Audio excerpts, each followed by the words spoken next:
Assalamualaikum warahmatullahi wabarakatuh. Perkenalkan, nama saya Astin Eka Tumarsio. Bersama rekan saya Dewi Sawitri, kami akan menjelaskan mengenai Partai Pergerakan Nasional, yaitu Indisi Partai. Nah, Indisi Partai ini atau Partai Hindia ini adalah partai politik pertama di Hindia Belanda. Berdiri pada tanggal 25 Desember tahun 1912, didirikan oleh 3 serangkai, yaitu Dawes Dekker, Cipto Mangunkusumo, dan Suwardi Suryaningrat, yang merupakan organisasi orang-orang Indonesia dan Eropa di Indonesia. Pada awalnya, organisasi Indisi Partai ini didirikan karena terjadinya diskriminasi dan rasisme antar keturunan Belanda asli dan orang Eropa campuran yang lahir dari hasil perkawinan Belanda dengan orang Indonesia. Meskipun begitu, sebenarnya 3 serangkai ini tuh menginginkan Indisi Partai dapat memfasilitasi para pribumi juga. Tapi sayangnya, orang-orang pribumi ini tuh masih sangat sensitif dengan golongan Eropa karena menjadi bangsa penjajah yang menyebabkan penderitaan keluarga mereka selama ratusan tahun. Indisi Partai merupakan partai pertama yang menuntut kemerdekaan Indonesia. Partai ini berusaha didaftarkan status badan hukumnya pada pemerintahan kolonial Hindia Belanda, tetapi ditolak pada tanggal 11 Maret tahun 1913. Penolakan dikeluarkan oleh Gubernur Jenderal Hindenburg sebagai wakil pemerintahan Belanda di negeri jajahan. Alasan penolakannya adalah karena organisasi ini dianggap oleh kolonial pada saat itu dapat membangkitkan rasa nasionalisme rakyat bergerak dalam sebuah kesatuan untuk menentang pemerintahan kolonial Belanda. Jadi pada masa itu Indisi Partai itu ditolak karena kolonial Belanda ini tuh takut dan mereka tuh merasa terancam karena adanya organisasi ini. Dan perlu diketahui juga bahwa Douwe Dekker ini tuh dilahirkan dari keturunan campuran.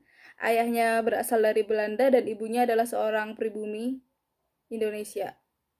Indisi Partai ini merupakan satu-satunya organisasi pergerakan yang secara terang-terangan bergerak di bidang politik dan ingin mencapai Indonesia merdeka.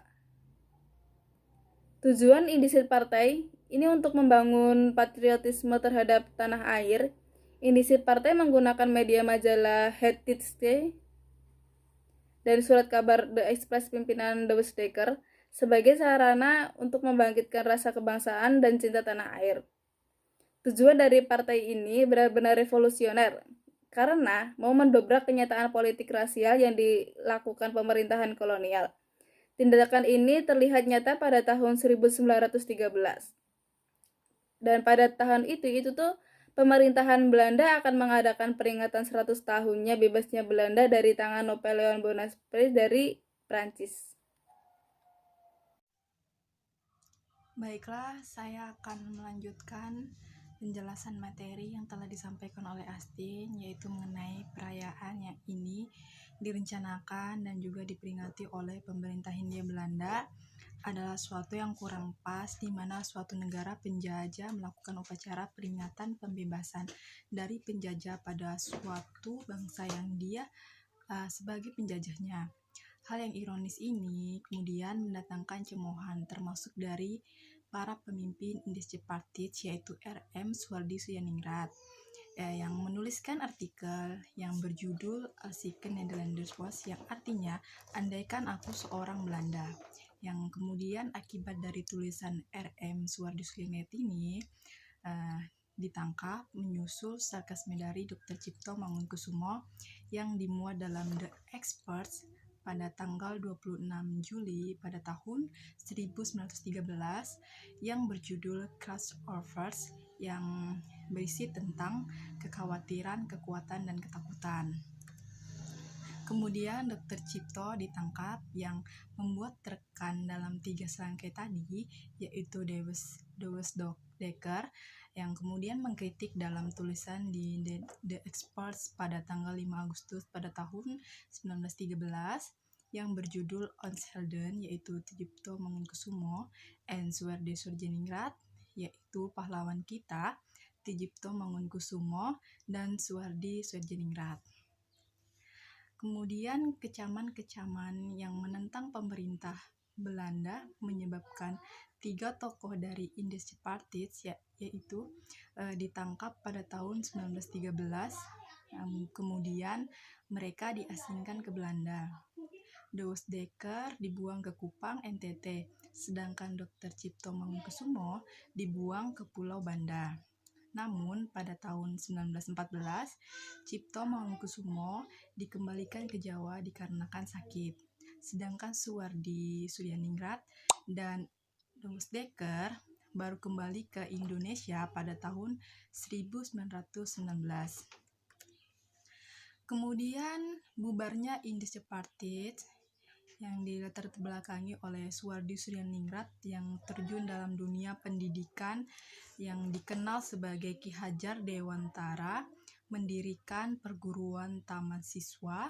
De Dekker juga mengabdikan diri dalam dunia pendidikan dan mendirikan Yayasan Pendidikan Kesatrian Institut di Sukabumi pada tahun 1940. Dinamika perkembangan pergerakan Indische-Partij terus mengalami kemunduran.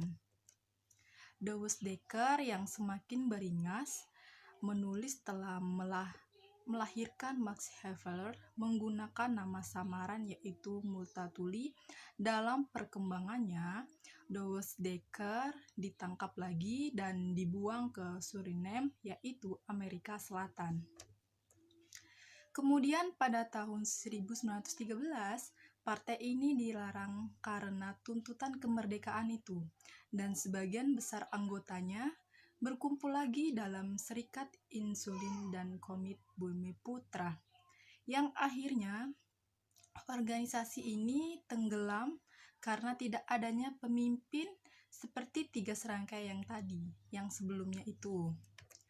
Kemudian kesimpulan dari Indische-Partij ini adalah dengan berdirinya Indische-Partij sebagai awal bagi pergerakan kemerdekaan Indonesia, partai yang bercita-citakan untuk memperjuangkan kesetaraan hak bagi seluruh ras Hindia Belanda, ini disambut gagap gembita di tengah kekecewaan sebagian kalangan terhadap sikap elit Budi Utomo. Di usianya yang singkat ini, yaitu dari 1912 sampai 1913, karena dipaksa bubar oleh Belanda.